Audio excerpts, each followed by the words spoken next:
My brother's locked in a state pen. Me, I make art at Penn State. You see, I'm a potter, I make plates. And him, he in jail, he make plates. You see, When I was in graduate school, my brother wound up in prison, so I decided to write a poem about my brother being incarcerated. I thought I could join a synagogue. But when it came to church, I just saw its walls cracked by the cinder blocks and words went over my head like a cinder shot. I've been writing poetry ever since because I find that it utilizes parts of me that I didn't know were there.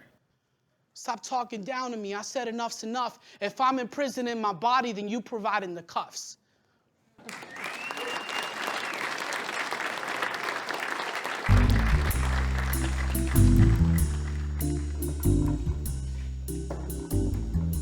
Isn't it amazing that the same way I'm making a piece today is the same way they made it thousands of years ago?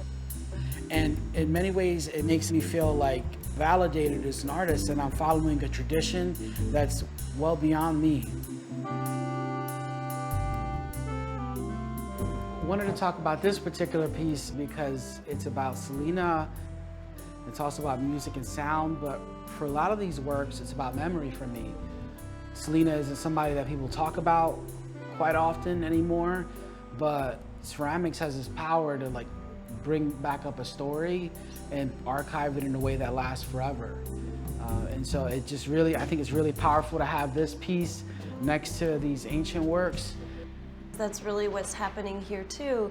You have someone holding a lyre, striking the strings and producing music, and it really gives a sense, I think, that we are all telling these stories, that these stories circulate among us, and that's really what I was here at Princeton, Roberto Lugo, and I pulled 20 or 30 vessels from our ancient Mediterranean collections. And a really powerful moment was when we were looking at a fragment of an ancient vessel, and Roberto flipped it over and saw on the inside throwing lines. So these marks from this individual whose name we don't know from the 5th century BCE in Athens.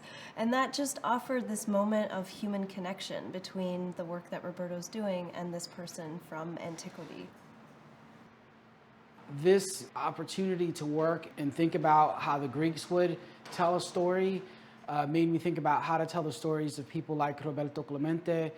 He grew up in a very similar place as my parents, on a farm in Puerto Rico, but then winding up in front of thousands of people playing baseball and being discriminated against because of his race.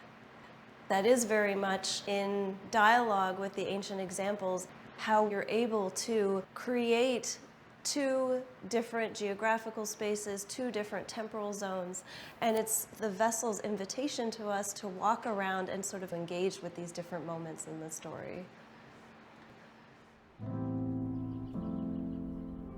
I have a piece, Put Yourself in the Picture. It's a 20-foot tall vase. It's made out of steel and foam and resin, decorated in patterns that are representative of traditional forms of pottery, like Chinese blue and white pottery to ancient Greek pottery. But it also has pit bulls, the most common dog in Kensington.